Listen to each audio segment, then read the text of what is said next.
So, what's trending? Bridging your Catholic faith with your everyday life. You're listening to Trending with Timmery on Relevant Radio.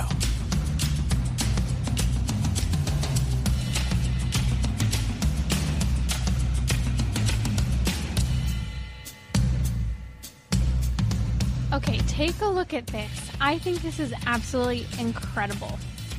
Polish president was just re-elected, Andrzej Duda. He's a devout Catholic. But we'll talk in just a minute about what he did right after his re-election today. Coming up on the show, we'll be talking about some updates in the pro-life realm surrounding heartbeat laws that are being passed and being blocked by various judges and what we can expect to come in the fight over abortion that continues to be heated. We'll also talk later today with Jim O'Day, who's the head of Integrity Restored. Integrity Restored is an organization that helps people who are struggling with a pornography addiction. They have an awesome new coaching program that they've recently launched, but also Jim brings a wide range of experiences, including a background in homeland security, various areas in the secular, both for-profit and non-for-profit industry. So we're going to be talking about career strategies. Maybe you have a question for Jim today. We'll be talking about things such as, when is it time to leave my job or start looking for a new one? What can I do at my current job to get the pay that I deserve? We'll also talk about an interesting idea surrounding passion versus purpose with regard to our career. So if you have a question today, go ahead and give me a call. The number's 1-888-914-9149. Again, that's 1-888-914-9149. Have your voice heard during the show. We'd love to hear from you. Or you can head over to my Instagram story, where you can comment on my story during the show asking a question, and we'll be happy to take your question during the show. If you're feeling a little shy, don't feel like calling in and asking your question live, we will be happy to take your questions there. So coming back to the president of Poland, I was looking at news reports from the Washington Times, and it's always interesting when a Catholic, someone who is Catholic and believes and practices what the church teaches, makes it into the news, because often they are ridiculed, to say the least. In fact, the Washington Post was talking about his quote-unquote homophobic language, how he's isolating Poland from the European Union, and how his opponent was a really great pro-LGBTQ advocate. This is what we see in our world always. When you choose to go away from the cultural tide, or we could even say mob, as they burn down our churches, burn our statues of the Blessed Virgin Mary, and completely destroy so much of our history having to do with freedom, having to do with religion. And yet here's this man, our Polish president there, Andrzej Duda, who, again, is a devout Catholic, was re-elected today. And this man, immediately after being re-elected, went to thank Our Lady at the Jasna Gora shrine after his re-election. And I thought this was pretty neat, because how often do we receive a great gift from God, where he really blesses us with something we'd maybe been praying for, working toward, and then as soon as we have it, as soon as it's been attained, we kind of just move on, forget about it. We forget about the fact that we've been praying to God for his great intercession, and even if things didn't quite go our way, or maybe they did and we're so excited, we forget. And then maybe it's months later and you have that oh yeah moment. In fact, I was talking to a friend not too long ago who shared that they had been praying to the intercession of St. Anthony to help them find a job, and how they made this promise that if St. Anthony interceded in helping them find this job, that they would make this donation to non-for-profit. So then years later, I'm encouraging this friend to go ahead and pray to St. Anthony again. Because we're always going through transitions in life, and we're looking for the intercession of the saints, and St. Anthony of Padua is a great intercessor in helping us to find things that we need, to find things that are lost. And the friend said, well, I never made the donation. And so they felt guilty. They felt like they couldn't pray to St. Anthony anymore because they didn't live up to that promise they made, that through St. Anthony's intercession before our Heavenly Father, because he's there in heaven, he can intercede for us before our Heavenly King. He felt guilty. It felt like he couldn't kind of make those prayer intentions in the same way. Well, have you ever felt guilty with regard to your relationship with God? Have you ever felt like, yeah, I said I was going to do something and then I didn't? On one dimension, we're human, and I think our Lord has shown us ample times that he forgives us. And so too the saints. I mean, they've achieved this perfection in God. Do you not think that they will still love you and intercede for you? And sure, perhaps there's something you need to do, such as make that donation that you promised, even if it's 3 years, 5 years, 20 years later, because it will give you the peace of mind you need. Because there is always a sense when we do something wrong that we have to make up for it. We can ask God his forgiveness, but we also have to make contrition with regard to the people we've hurt. And sometimes that's ourselves. Let's be honest, we lie to ourselves sometimes, and we need to make up for the fact that we do this, and that we create confusion or anxiety within ourselves because of it. And so, again, coming back to this whole theme of how the re-elected Polish President Andrzej Duda, he went running to the statue of our Blessed Virgin Mary in thanksgiving. How often do we remember to do this? We were talking yesterday during our happy hour about how Thanksgiving is important for being aware of the Holy Spirit in our life, and that how St. Francis de Sales talks about how people who are aware of the Holy Spirit and are really in that conversation with the Holy Spirit and the promptings of the Holy Spirit, how they're happy. But in order to be aware of the voice of the Holy Spirit in our lives, we have to practice praise and thanksgiving.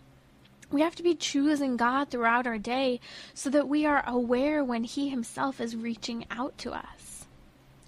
If you're just joining us, you're listening to Trending with Timmerie. It's great to be with you. Go ahead and give us a call at 1-888-914-9149 or comment on my Instagram story with your question. You can type right into the box there with your question.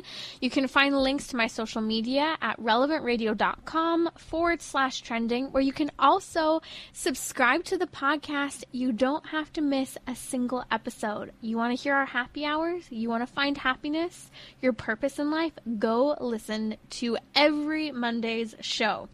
So an update here and something to keep in mind. You may remember a couple years ago as the movie Unplanned was coming out about the story of Abby Johnson, who left the abortion movement and became a major pro-life advocate.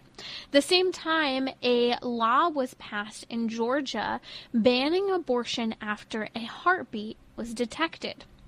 Well, it ended up running through the court system, and you also may remember at the same time actresses such as Alyssa Milano and others called for a widespread ban of, say, Georgia and doing any programs in Georgia. In fact, some companies even banned employees from traveling to Georgia because they had a new very pro-life law that actually cared about women and babies. So recently this week, the United States District Judge Steve Jones wrote that, quote, "The Supreme Court has repeatedly and unequivocally held that under no circumstances whatsoever may a state prohibit or ban abortions at any point prior to viability." Wow. He is really trying to do everything he can to make sure that this bill or this law does not make its way all the way up to the Supreme Court. Because you see, the pro-abortion movement is terrified as to what case will make its way to the Supreme Court and possibly overturn Roe v. Wade. Now, Georgia's Governor Brian Kemp has said that the state will appeal this court ruling, which could lead to a Supreme Court hearing on the case. I pray so. In the meantime, abortion is still legal in Georgia up until 20 weeks. 20 weeks. That baby is so developed and so large. Everything that will develop in the womb has already developed. The baby just needs a safe environment to continue to be nourished and grow. And it's ridiculous because we have science on our side that makes it very clear the baby's heart is beating as early as 16 days. The latest research out of Oxford University proves this point. Most people have not even a clue that they're pregnant at this point. And yet that baby's heart's pumping the blood through. Isn't that incredible? The miracle of life and the real trauma that women have to go through because they know this. Most people believe that abortion is a necessary evil. It's not something they quote-unquote just want and think is great. They think it's a necessary evil. Now, how in favor of it they are at that point could be discussed, but we need to help change the narrative. And so as we see, Tennessee this week has also seen that their governor, Bill Lee, has signed a bill to ban abortions after a baby's heart begins beating. This is great news this week, but Planned Parenthood has their friends and judges ready to act because within 45 minutes of the heartbeat bill being passed to protect babies in Tennessee this week, a judge had already blocked this law. So we're going to continue to see a battle. Know what various bills are in your state, what laws you can help advocate for and help educate people. Most people don't realize that baby's heart's pumping blood and that baby is developing so rapidly in the womb. And this is why so many people struggle so deeply with post-abortion syndrome, because they know this, but they try to ignore it. So we can help in educating people, helping them to rebond with a child that they're told by society that they should not have any connection, care for, that they should reject for the sake of progress, productivity, career, family planning on their own terms, whatever it might be.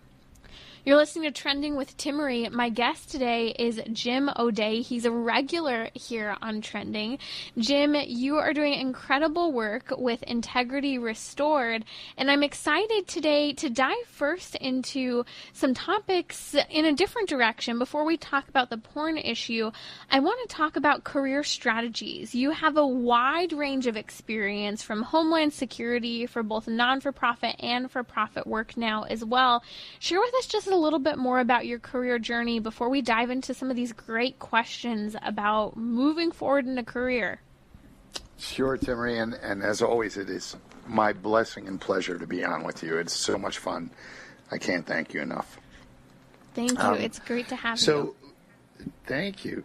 My career started out in sales and marketing, various positions, moving up to executive roles in consumer products, defense, and homeland security. And that was really the bulk of my career. And then God took a different turn and had a different plan for my life. And it was really, really incredible, because you take a guy who's this hard-charging vice president of sales and marketing in these huge $100 million, $300, $500, $1 billion industries or companies, and then you put him to work in the nonprofit field for less than half of the money he used to make. And yet I've never been happier. Oh, that's incredible. I love that you say that. You can never have been happier. And I can't imagine, one of the most humbling elements when working in the non-for-profit world is the amount you have in your budget for various projects. And sometimes that amount is zero and you have to get creative. And so I can't imagine coming from a multi-billion-dollar industry with funds often at your disposal to the level of creativity that you must have to find in your work now. Yeah, it's great. You get to wash the windows and do everything yourself. You're the chief cook and bottle washer, as my grandmother used to say. That's Jim O'Day. He's the executive director of Integrity Restored. It's a non-for-profit organization that helps people who are struggling with pornography addictions. But Jim has incredible advice on masculinity, career, and various topics. I know you've worked a lot in men's ministry and now even in coaching people who are working through their careers. So let's talk about the importance of understanding the difference between passion and purpose in a career. I was reading a little bit from this article by Morton Hansen. He's the author of Great at Work, How Top Performers Do Less, Work Better, and Achieve More. And he was talking about how passion is about doing what you love, whereas purpose is to do something that contributes.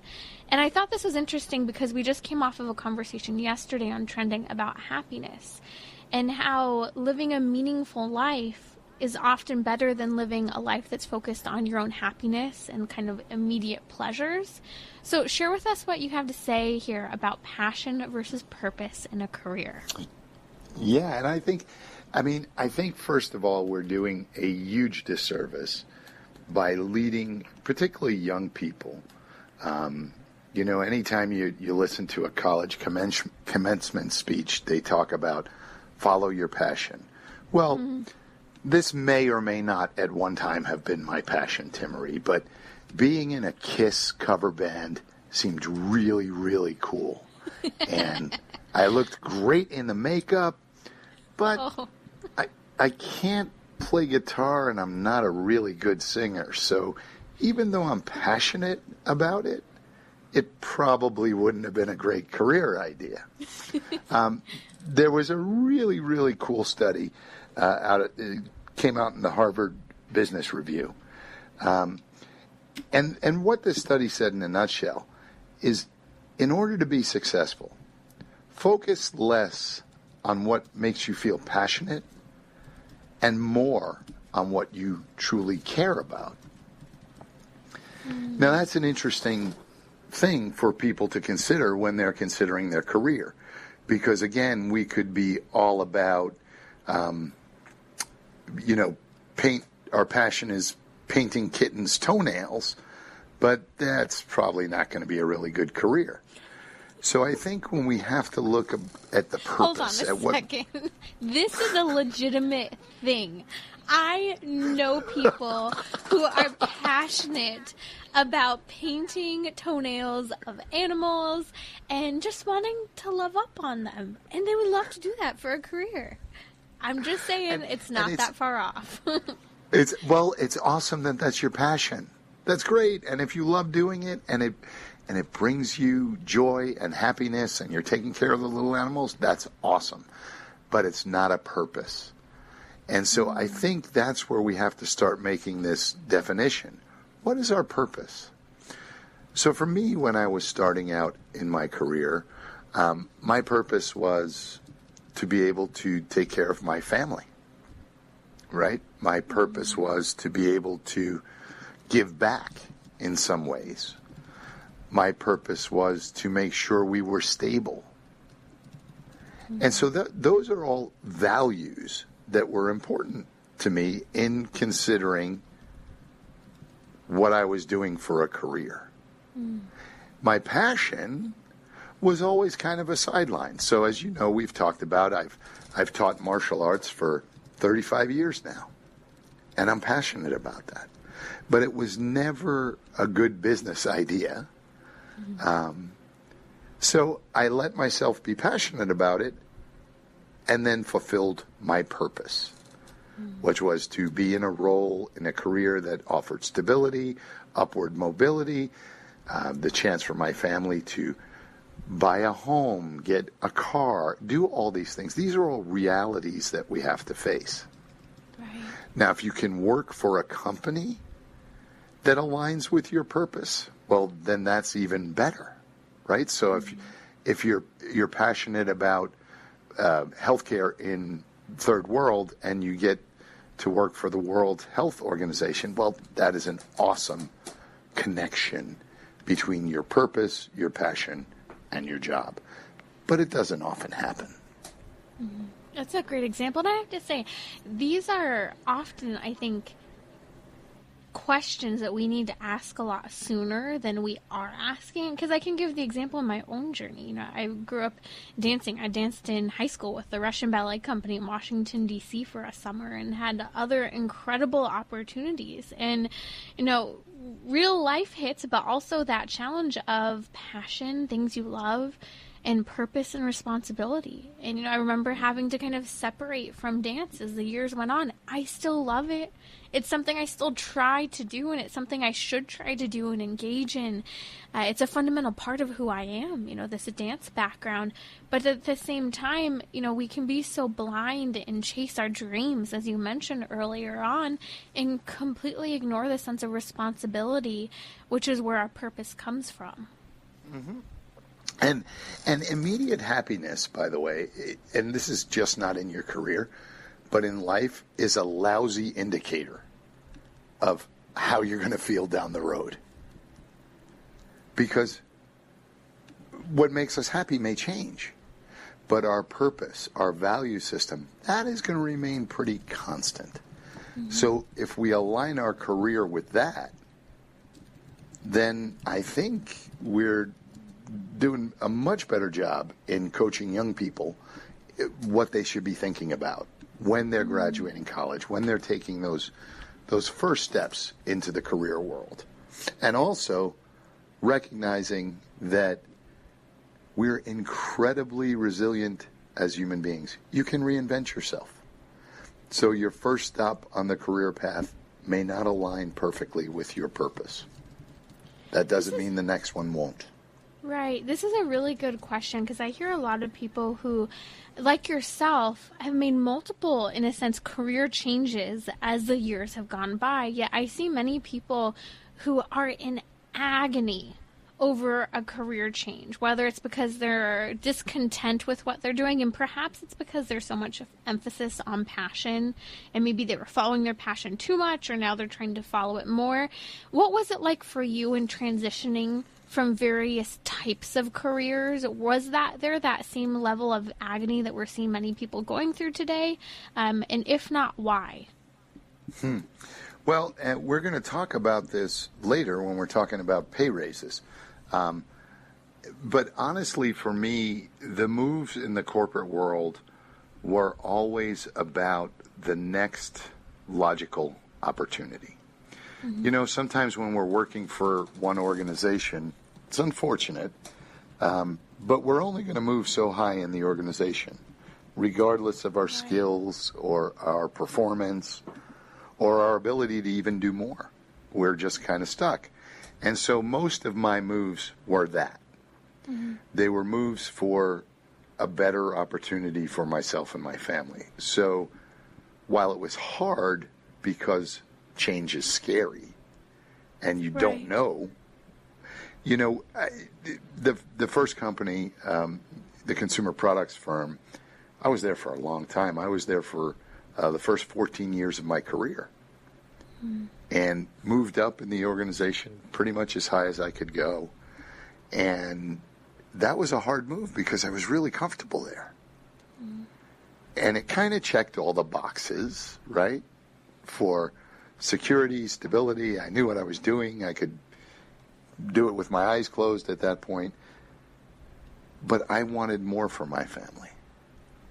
And so I took that leap and got into a vice president's role at a defense company, and that really was a great eye-opener for me that we can reinvent ourselves. Two completely different industries. Took a lot of work to learn about it, but you can, because whatever root skills you have are transferable, and that's what we need to remember. I love it. You emphasize it's doable when you have to reinvent your career. It's the next logical step. And like you said, a lot of new skills may be necessary, but it's possible. If you're just joining us, you're listening to Trending with Timmerie. And if you have a question about your career and making changes, go ahead and let us know. A couple questions we had come in that we're going to dive into is, when is it time to leave my job or start looking? And what can I do at my current job to get the pay I deserve? So we'll talk about that in just a bit. If you have a question question, please head over to my Instagram story and you can ask it there. We'll be taking the questions during the show. Or you can head over, give us a call at 1-888-914-9149. We'll be right back here with Jim O'Day from Integrity Restored.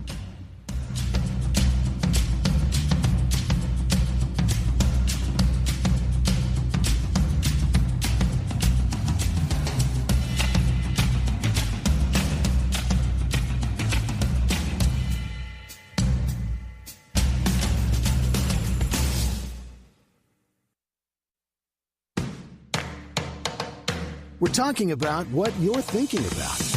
You're listening to Trending with Timmery on Relevant Radio and the Relevant Radio app.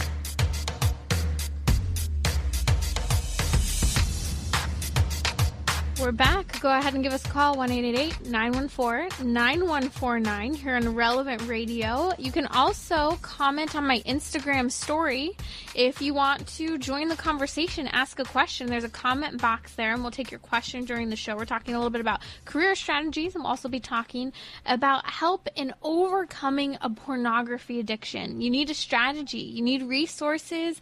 And my guest today, Jim O'Day, the Executive Director of Integrity Restored, is the person to help guide you with the elements you need to make the changes that are so important in your life. We've been talking about career strategies, and I just have to mention this incredible new campaign that was launched by the White House. It was just launched. It's called Find Something New, and it's encouraging people to share their stories, and it's encouraging them to be open to maybe changing things up. Maybe you're finding yourself in the midst of a joblessness environment right now, challenging circumstances with career. And so the current administration is encouraging, as they have continued to encourage, skill-based jobs, vocational jobs, training as an alternative to 2 or 4 year college degree programs. If you find yourself stumped, there are skills and opportunities out there. Just sometimes it requires us being a little creative. But Jim, I want to talk about a couple questions that have come in. The first one is, what can I do at my current job to get the pay I deserve? And that's always a tough question. And I will share in all honesty, I've done it well and I've done it really poorly. But the first thing you need to do is build your case. Right? So why are you looking for a salary increase? And then you need to sit down with your manager and list all those reasons. But have the evidence.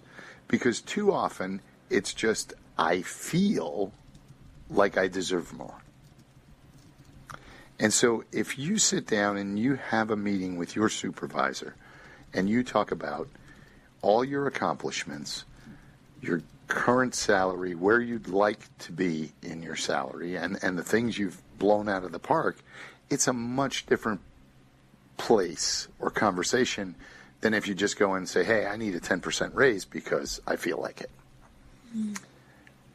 You know, the other thing nowadays that we didn't have before is you can do research on similar roles and responsibilities in a variety of organizations. And you can see where you fit. And one of the things I always tell people, you know, most of the big companies now have kind of a low salary range, a midpoint, and then a high for that job. And if you are not at the midpoint or on a track to be at the midpoint within a reasonable, 12 to 18 months, something's wrong. And so you need to have that conversation to find out, is it performance or is it just the fact that they don't value that position in the company? That's a great point. And I think that's hard because I think a lot of people just settle sometimes or don't even, look into what it is. Or sometimes they think, okay, here's the range and I just want to be at the top. But it's difficult to understand. You need to work your way there. You need to see that there's a trajectory moving forward. And sometimes that's really helpful when you're kind of getting a new job to have that conversation on the front end. What can I do to perform and grow in my position, both in my skill set and the responsibility, but also in what I'm making to provide? Absolutely. And the more quantifiable that you can make the points in that discussion, A, the better likelihood for success for you, or B, you're going to absolutely understand why the company can't do that at this moment in time. Mm-hmm. It could be a budgetary issue. It could be the things that you thought were important aren't actually what they're measuring you on. So it's really critical to have that two-way communication with your supervisor. The other thing I always tell people, Timmery, is don't get stuck on the money. Sometimes I get it. We need to make more for whatever reason. But what if the company could do other things for you? What if there were other benefits? Flex time, working 4 days a week, throwing you some vacation days, additional vacation days, paying for schooling or training that will benefit them, but in the long term also benefit you. So be open to looking at other benefits that can make up if they can't do the salary increase at that moment. Here's another great question. If you're just joining us, you're listening to Trending with Timmery. My guest today is the Executive Director of Integrity Restored. You can find them at integrityrestored.com. Jim, this last question on the topic of career, when is it time to leave my job or start looking? Well, and our previous conversation leads right into that. If you have been expecting and not receiving raises for some period of time, that is a great indicator, right? There is a huge disconnect between your perceived value and performance and how the company sees it. So that can always be a really good indicator. The other thing is, if you are, I think inherently we know when it's time to move on. I think we do. I think fear and the unknown stops us often. It can be easy and comfortable just to stay where we are. That is so true.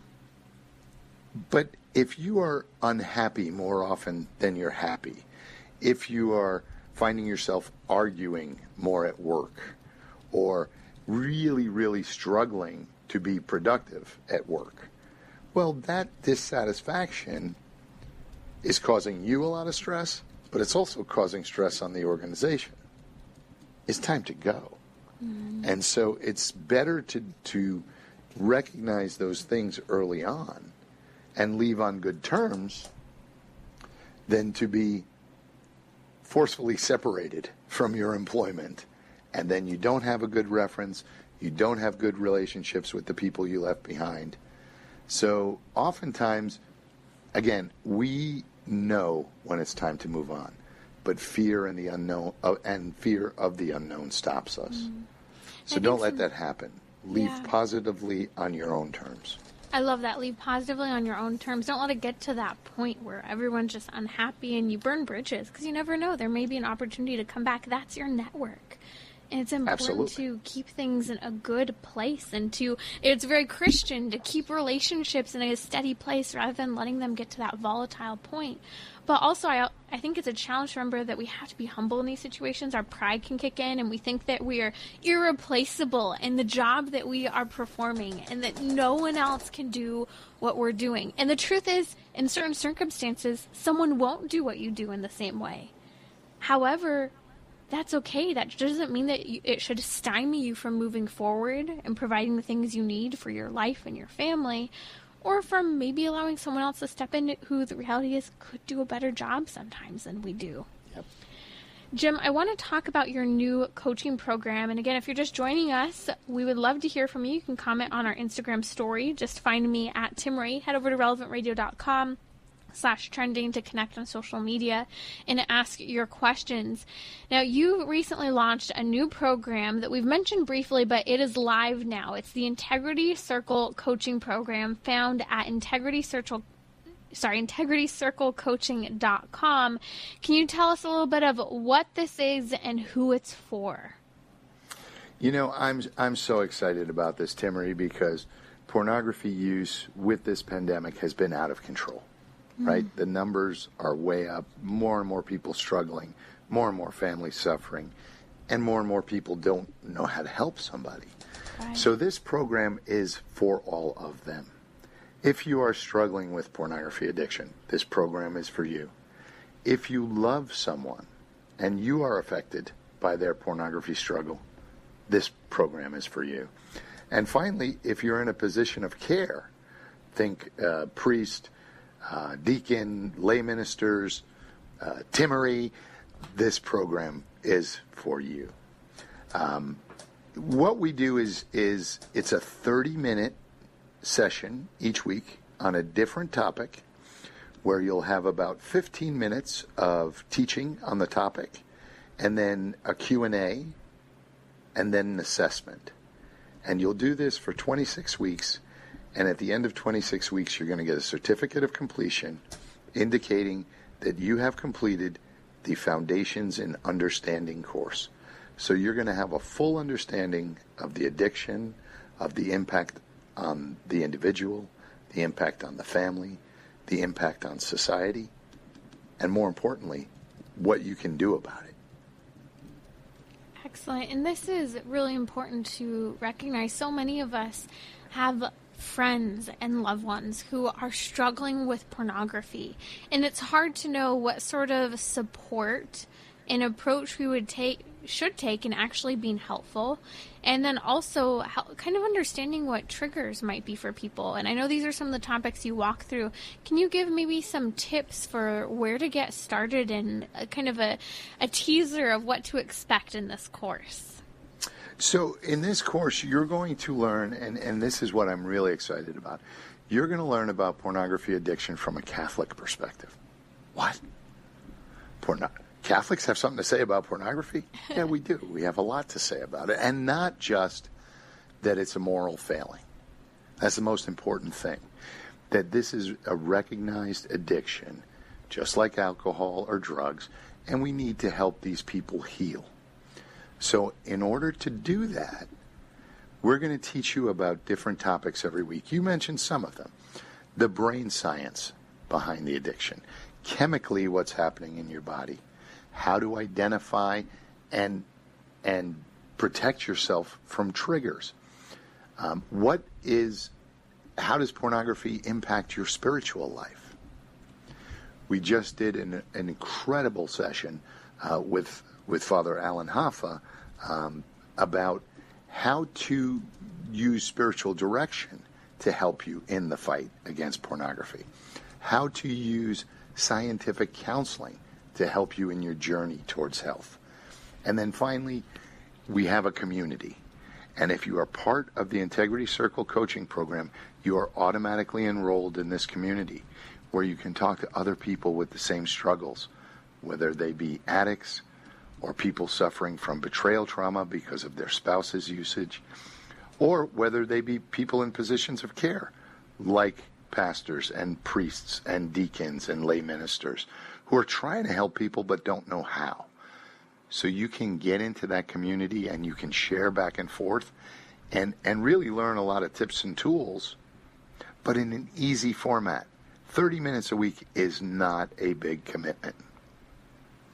Especially when you're struggling with an addiction, you want a way out, or you know someone who is, and you can be an aid. It is truly, we've been talking a lot about a pandemic in the culture. Pornography has been an absolute epidemic in our culture, destroying marriages, families. So often when divorce comes up, there's something that has to do with pornography or some sort of online relationship in some way relating to pornography within those statistics.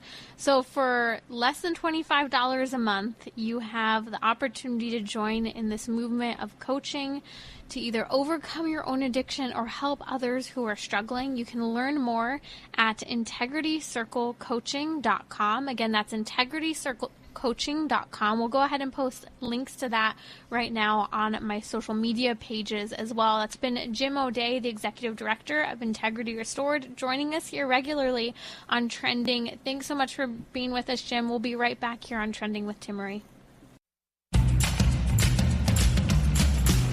So, what's trending? Bridging your Catholic faith with your everyday life. You're listening to Trending with Timmery on Relevant Radio and the Relevant Radio app. Don't miss an episode of Trending. Head over to relevantradio.com/trending where you can find every podcast of the show at the end of the day. You can also subscribe on your favorite podcasting app, whatever that might be, Spotify, iTunes. I don't know. If you're an Android person, I'm an iPhone person. Let me know what you like. Wherever you're at, you can go ahead and subscribe so that you don't have to miss a show. And even better, you can take a link to your favorite episodes, topics you find that would be beneficial for friends, and text them. People are always looking for new content and to address topics that they have questions on. And speaking of questions, a question just came in on Instagram from Jillian Marie, and she asked, what are alternatives for acne other than Accutane, which requires birth control?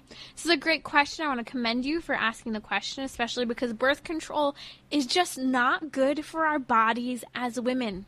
It's made up of group 1 carcinogens, which are cancer-causing agents. It can cause anxiety, depression. It can cause infertility down the road, along with any number of other health issues, which we can discuss. We'll also post a link right now to one of the episodes that I did talking about birth control, and it's just scratching the surface on why we shouldn't be using it, because it's bad for our bodies. But also from a Catholic perspective as well, there's some serious concerns. But to address the question directly, what are alternatives for acne other than Accutane, which requires birth control? First and foremost, I'm not a medical doctor. I have to make sure you know that before I answer this. But the concern and the requirement for taking birth control while you're on Accutane is because if you are sexually active and are able, are going to possibly conceive a child because of that sexual activity, being on Accutane, which has high levels of vitamin A, among other things, can actually cause birth defects in the baby. And so that's why you're required to take birth control with Accutane. Now, in the modern culture, doctors can't trust us women when we say we're not sexually active. So if you're not sexually active, they may be quote-unquote forcing you to take birth control.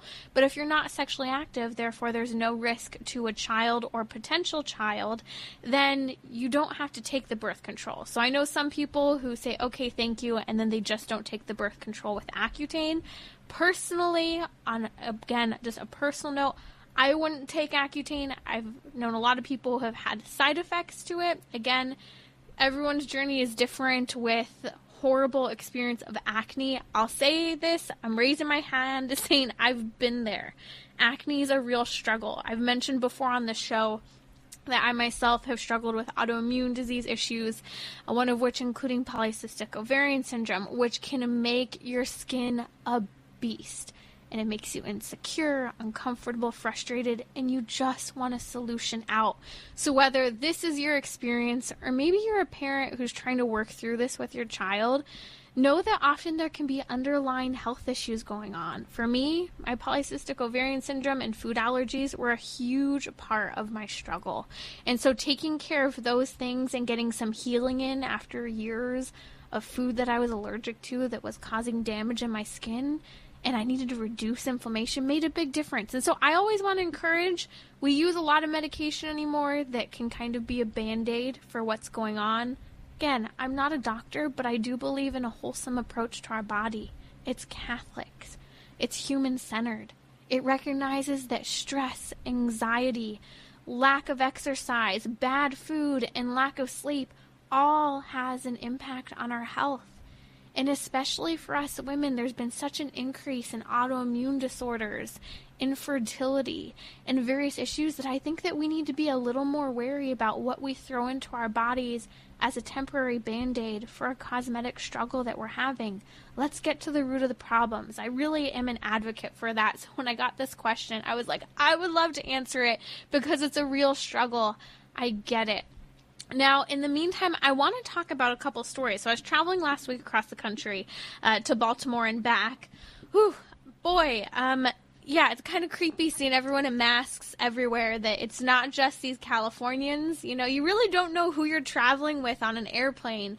I'm just saying. But one of the things I love to do when I'm in airports, I really don't read gossip magazines, but I love to walk through and see all the magazines there and what the heck people are talking about. Sometimes it can be pretty depressing, but other times it can be quite intriguing to see what's going on and what are people really interested in.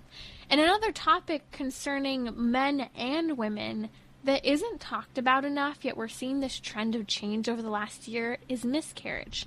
There were 2 stories front and center on the magazines, one having to do with the Seventh Heaven star, Beverly Mitchell, and the other with Carrie Underwood, the fame that she came to through American Idol, and now an incredible country singer.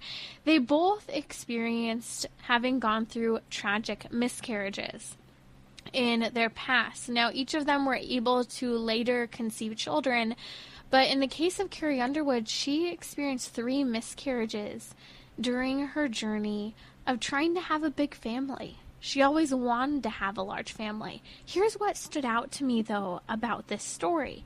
I was looking at all of the magazine covers, and there was one magazine cover that just absolutely popped. It was In Touch magazine, and they're going on and on about Ellen DeGeneres and her partner and how they're splitting, and then there's this little small triangle in the corner, and it says this.